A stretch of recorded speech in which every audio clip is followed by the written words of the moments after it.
It has been 14 years since Indiana Jones has had LEGO sets on store shelves, and as we grew closer to Dial of Destiny's release, the question we all wondered is, would Indy return?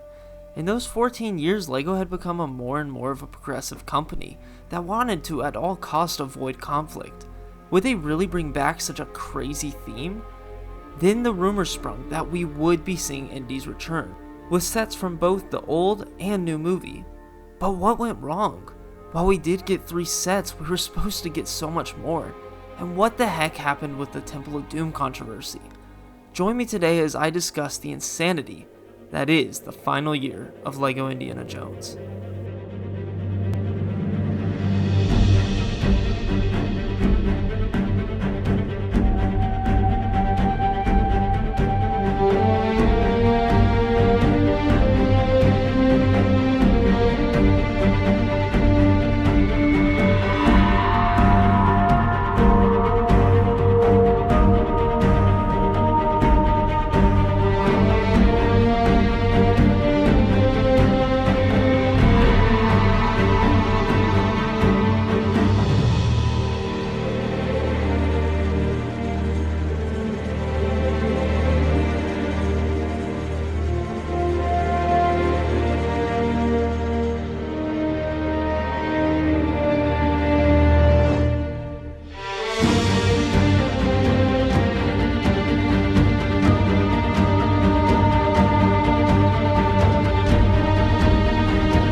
When the rumors first sprung that we would be getting 4 sets from the original 4 films and 4 sets from the new Dial of Destiny film, many speculated of what sets we would be getting. Many thought that there was no possible way LEGO would ever make any more German-based vehicles/figures. Many also wondered if LEGO would even touch the controversial Kingdom of the Crystal Skull. Soon enough, in February of 2023 though, we saw our first leaks: the Temple of Doom, the fighter plane chase, and the Well of Souls. Weirdly enough though, during this time, LEGO had been keeping dead silent about the theme. Normally, LEGO would announce a new wave of sets typically around 2 months before its release. LEGO never did. In fact, the sets leaked into stores about 4 weeks before release, and LEGO still stayed silent. It wasn't until 2 weeks before the sets publicly released that LEGO announced them and released pictures, and then the news came. The Temple of Doom had seemingly been delayed.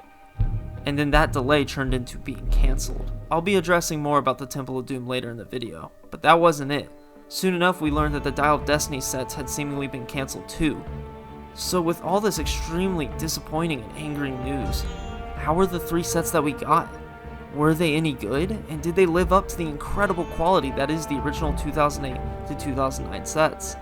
Well, today we're going to be looking back at all 4 of the sets that were made, and see how Indiana Jones' last ride as a LEGO theme went.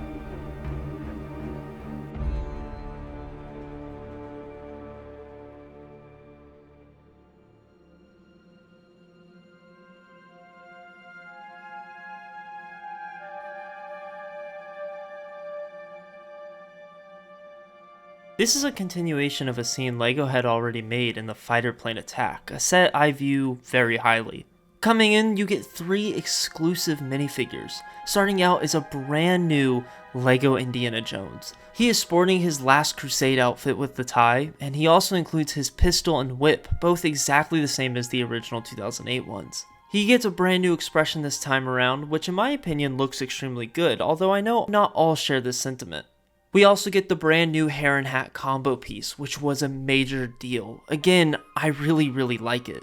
Here's the brand new Henry Jones Sr. He's sporting the exact same hat as the original one in 2008, though this time he doesn't have the Grail Diary printed on, but rather a printed piece, which is awesome. He also has his umbrella to scare the seagulls away. His face print this time around is alright, however I will admit it's just a little too cartoony for my liking, and I do prefer the original. I still think this figure looks good though and is a really fun inclusion. Though many said it would never happen, here we have a 2023 LEGO German pilot. This time even more accurate than the original depiction. He looks good, but man, it's just wild that in 2023, LEGO actually made this. Included in this set though is an extra pistol which you can give to the soldier. This build includes both the German fighter plane and the car that Indy and his dad steal. First taking a look at the car, and the build is just about perfect in my eyes. It really has that 30s aesthetic that just looks great. You can sit both Indiana Jones and Henry Jones Sr. side by side in the car, and you have room for Henry Jones' suitcase. Also included is his chest, which you can store a bunch of the accessories in. You have a sticker on the side which represents the doors, and I guess that really is my only complaint with the build is I really wish the doors actually opened and weren't just a sticker. There's really not too much else to say on this build. I think it looks good and it's one of the best Indiana Jones vehicles we've gotten. Also included in this set is a little side build with the sign that says Berlin and a little warning of the tunnel ahead. It's a fun little build and it really helps build out the scene. Moving on to the other vehicle, the fighter plane. The plane, while a bit smaller than the previous model, looks fantastic. One of my favorite parts being that the wings this time are actually angled just like in the film. On top of the wings you'll see that we have stud shooters that represent the guns on the vehicle, and also on the side you'll see some fun stickers that add a nice little pattern detail. The nose of the plane also looks really good with the engine detailing. You can of course fit your one pilot inside, but you'll also see the massive sticker on the cockpit windshield. This is really unfortunate and really a bit ridiculous to have this happen in 2023. This definitely should have been a print. Toward the tail of the plane you'll see a little bit more stickers, and overall the plane looks really good. Now of course the main feature of the plane though is to knock off the wings, which will reveal a bunch of the translucent orange fiery pieces. This of course will let you reenact the scene where the plane flies into the tunnel. This is a really fun feature and the wings do come off really nicely, however it just doesn't compare to the original where you would just press a button and the wings would fly off. Overall though, I think this set is really good. While there are some nitpicks I have with it, I think overall it delivers on a really good, smaller, reasonably priced set. It gives you great iconic figures and just a great scene and some fun vehicles. This easily comes in with a 4 out of 5 rating. This set is a great introduction into what is Indiana Jones' last LEGO adventures.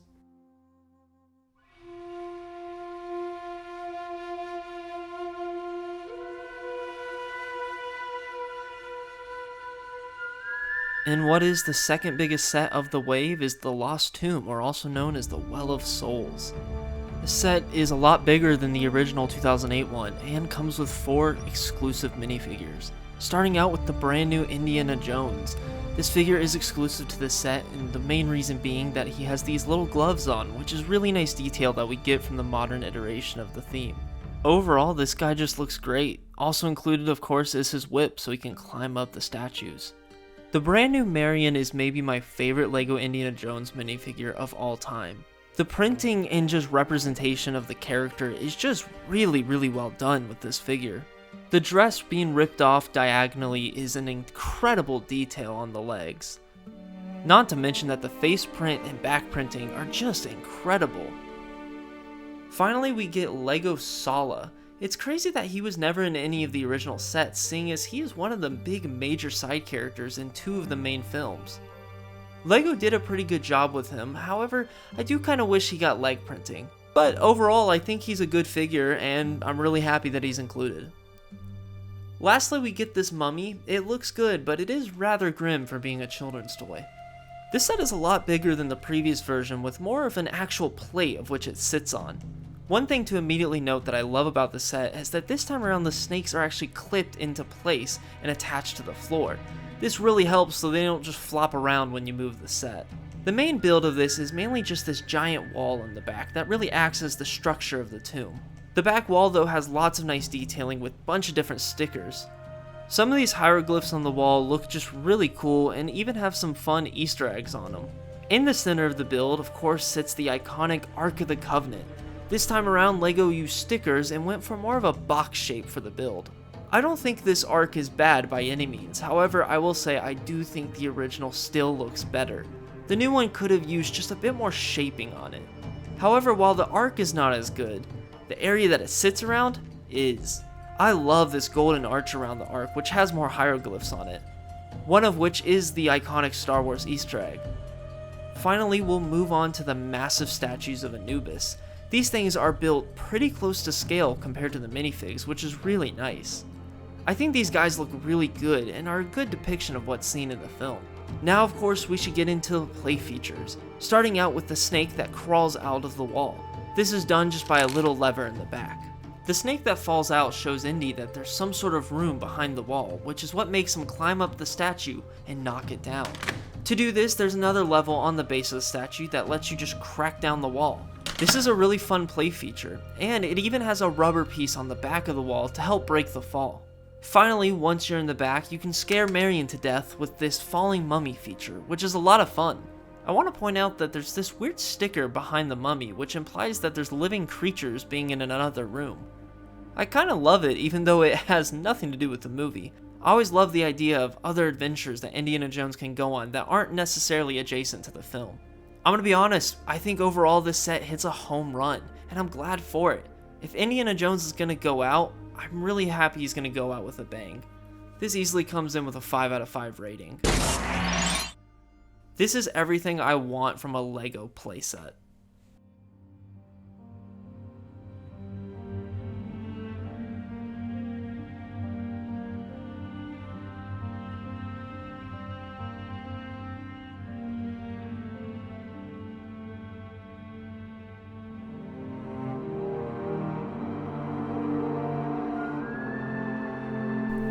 So I guess we should address the elephant in the room.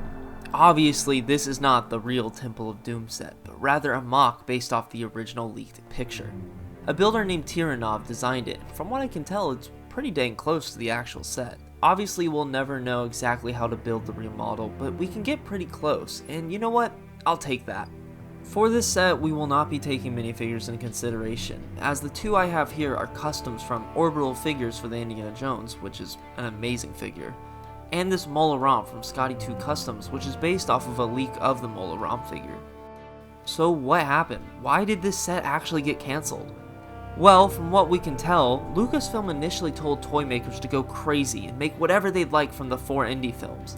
So Hasbro and LEGO made toys based off of the Temple of Doom. Then the dumb morons from Lucasfilm decided that Temple of Doom was too risky and cancelled any toys based off the Thuggy cult. This is why the Mola-Ram action figure from Hasbro never saw the light of day, and seemingly why the Temple of Doom was never released. But enough about that. How is the actual set that we missed out on? Well, starting with the main section, I think it looks really good. You'll notice that the main platform is built on this rocky lava pit, and I'm happy it's levitated up off the ground. However, unlike last time, it's within reason and not a giant tower. There's a lot of room on this main platform, which is really nice considering how much of the movie takes place here. As you'll notice, there's the giant skull which houses the 3 Sankara stones, though only one of the stones is made available to grab. It's going to be hard not to notice though the massive statue of Kali at the top, which looks incredible and really adds to the great atmosphere. Once again, they opted not to represent any of the sacrificial elements of the second iteration of the build. Disappointing, however, I will say it's understandable. However, there is a trapdoor which will make your characters fall into the fire/portal to hell like in the movie. One of my favorite features has to be the light brick which lights up the Sankara stones. This looks really cool, and it's really nice to finally see a light brick incorporated into a LEGO Indiana Jones set. The main platform is amazing and is significantly better than its predecessor. Moving over, and you'll see an old wooden bridge that leads over to the minecarts. These minecarts are using the new roller coaster pieces, which make them unable to fly off the track, which is really nice if you saw my last video. You can punch this button in the back to launch the carts. They'll hit a very small drop and go under the water tower until reaching the end and hitting this old wooden board. I'm really happy the water tower was included in this version of the set, as it was a major action scene. Of course, flipping the tower just releases a bunch of blue cylinders on top of your riders. And at the end here, you'll see some mining equipment for your child slaves. Overall, this set is a lot better than I thought it was going to be. Of course, I don't know how close this is to the real set, but for what it's worth, I know that the real set was at least similar in size and shape to this thing, And the thing is, owning this really makes me feel like these 2023 indie sets feel complete. You know, when we only got 3 Indiana Jones sets in 2023, it just felt weird. And this 4th extra set really helps round up that weird feeling and making it feel like more of a complete release. This gets a 4 out of 5 rating. I can't give it a 5 out of 5 for the sole reason of not knowing what the real set was going to be like. However, if it had released, I think there's a good chance it could have been a contender for a perfect score.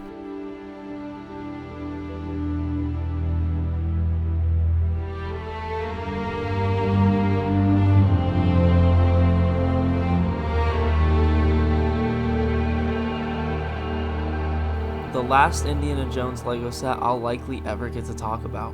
Right back where it all began at the Temple of the Golden Idol. This is and probably forever will be the biggest Indiana Jones set to date. And honestly, I think it uses that title extremely well. We get once again 4 exclusive minifigures.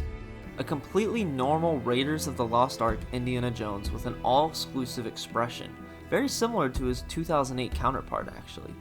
And this is my favorite minifigure of Indiana Jones.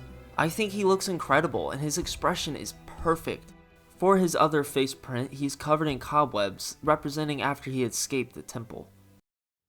Here we have Satipo. He looks great from the front, with a print for his sweaty, dirty old shirt. On the back of him, we can see that he has tarantulas printed on his back, which is a nice detail. However, I think I'd rather it have been a normal print and just let us use the spider pieces included to reenact the scene, so at least he would look normal for other scenes. Here we have a Jovito warrior, which in my first video was a giant complaint I had with the original set, is that there were no Jovito warriors and they were a major part of that scene. He looks fantastic though, some really great printing on this figure.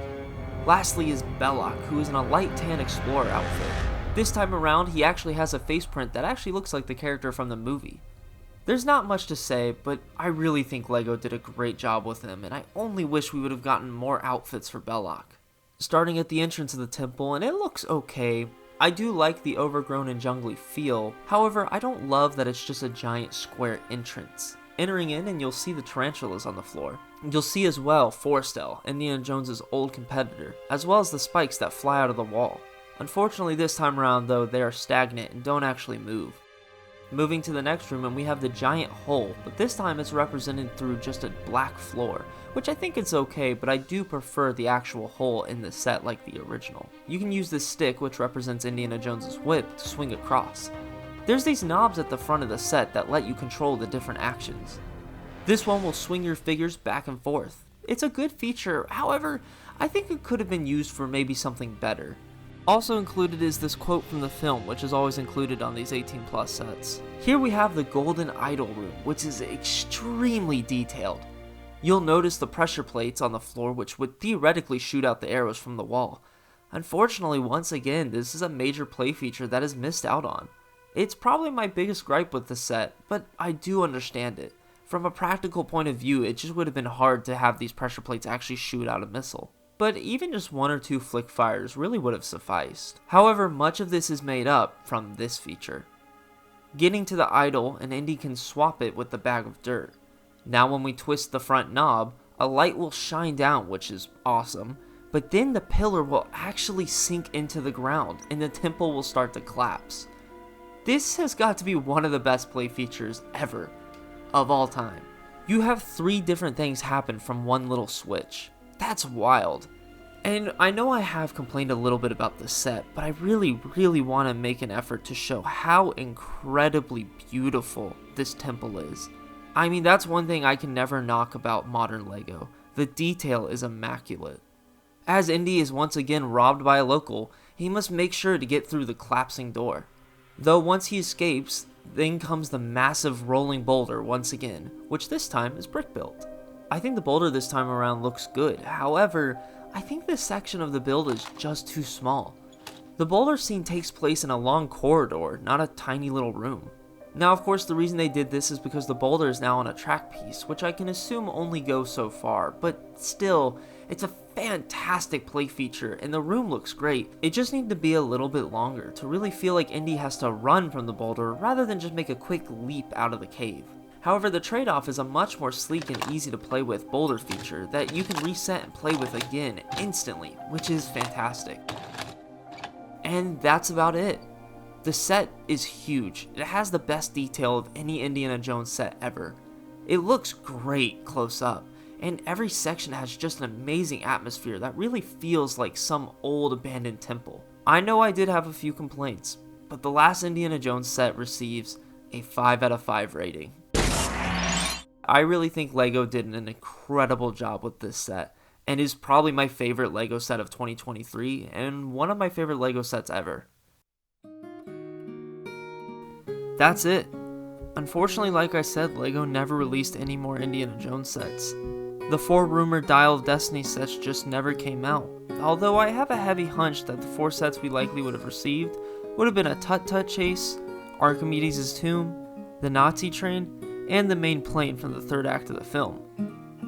Luckily though, there is some pretty good mocks of what these sets may have looked like by user Sunroom Bricks on Instagram. I think he did a great job at capturing that modern LEGO feel with realistic builds.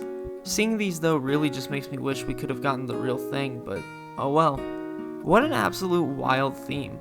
While the last year of Indiana Jones may have been disappointing with the amount we got, the quality of the sets were phenomenal for all 4 that were released, and really just makes you wonder what else they could have done.